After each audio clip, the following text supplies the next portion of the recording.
Hello' everyone, বৰ্ণালী সৰু পাকঘৰলৈ আজি বনাবলৈ লৈছোঁ চুজিৰ হালোৱা। আৰু চুজিৰ হালোৱা বনাবৰ কাৰণে মই ইয়াতে 200 গ্ৰাম লৈ লৈছোঁ চুজি আৰু আধা লিটাৰ লৈ লৈছোঁ পেকেট গাখীৰ। আৰু ইয়াতে মই কেইটামান কাজু বাদাম দুফাল কৰি লৈছোঁ। তো আহক ফ্ৰেণ্ডছ, মই আজি কেনেকৈ চুজিৰ হালোৱা বনাওঁ ৰেচিপিটো আপোনালোকৰ লগত শ্বেয়াৰ কৰোঁ। আৰু চুজিৰ হালোৱা বনাবৰ কাৰণে মই কেৰাহী গৰম দি দিলোঁ আৰু মোৰ কেৰাহী গৰম হৈ গৈছে। এতিয়া মই এড কৰিম ঘি। মই প্ৰথমতে চুজিখিনি ঘিৰে অলপ ভাজি ল'ম। মই 1 চামুচ ঘি এড কৰিলোঁ।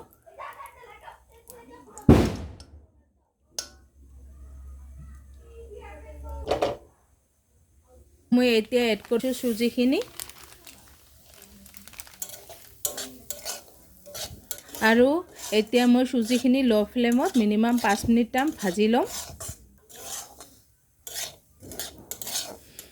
আৰু আপোনালোকক সকলোকে মই দীপাৱলীৰ শুভেচ্ছা জনালোঁ।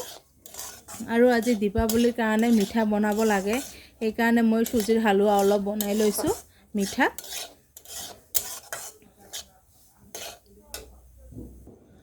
আৰু মই চুজিখিনি 2 মিনিটমান ভাজি ল'লোঁ। আৰু এতিয়া মই চুজিখিনিত এড কৰিম চেনি। মই ইয়াতে 1 বাটি চেনি লৈ লৈছোঁ। আৰু এতিয়া মই চেনিখিনি এড কৰাৰ পিছত আকৌ 2 পৰা 3 মিনিটমান চুজিখিনি মই ভাজি ল'ম। মই জুইখিনি একেবাৰে ল' ফ্লেমত দিছোঁ, নহ'লে চুজিখিনি ৰঙা পৰি যাব।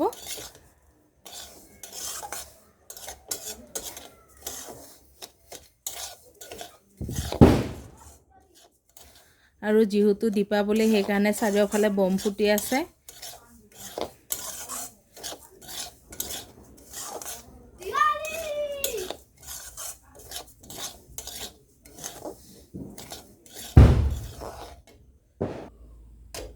আৰু চেনিখিনি এড কৰাৰ পিছত মই 2 পৰা 3 মিনিটমান চুজিখিনি ভাজি ল'লোঁ। আৰু মোৰ চুজিখিনি অলপ অলপ ৰঙা হৈ আহিছে। এতিয়া মই এড কৰিম গাখীৰ।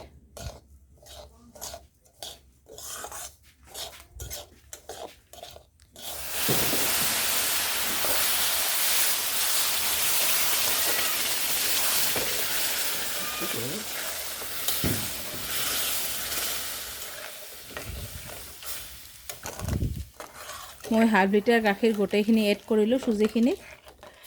মোৰ চুজি যিহেতু 200 গ্ৰাম, সেইকাৰণে মই গাখীৰ ½ লিটাৰ এড কৰিছোঁ।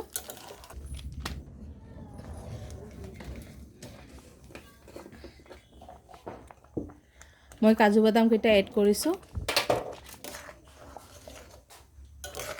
আৰু মই জুইখিনি একেবাৰে ল' ফ্লেমতে দিছোঁ।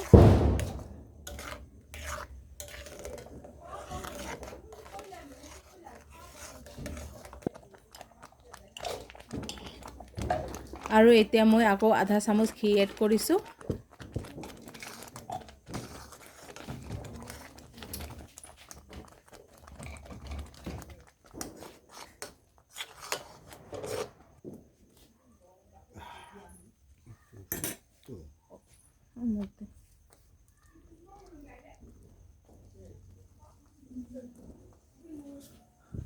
আৰু এতিয়া মই 2টা এলাচি এড কৰিছোঁ। আৰু মোৰ গাখীৰখিনি শুকাই গ'ল।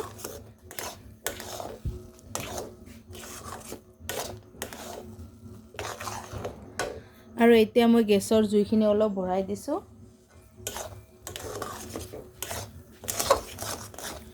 আৰু এতিয়া মই চুজিখিনি 1 মিনিট টাইম অলপ ভাজি ল'ম।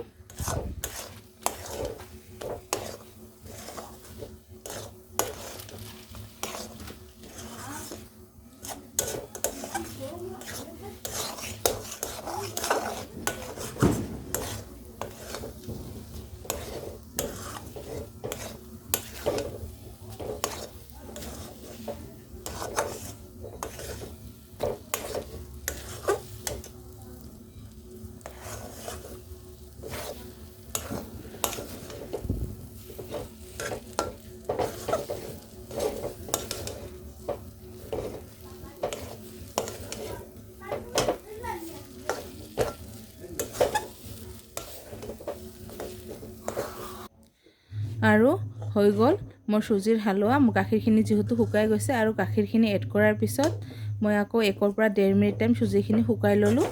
আৰু হৈ গ'ল মোৰ আজি চুজিৰ হালোৱা। মই এতিয়া গেছটো বন্ধ কৰি দিছোঁ।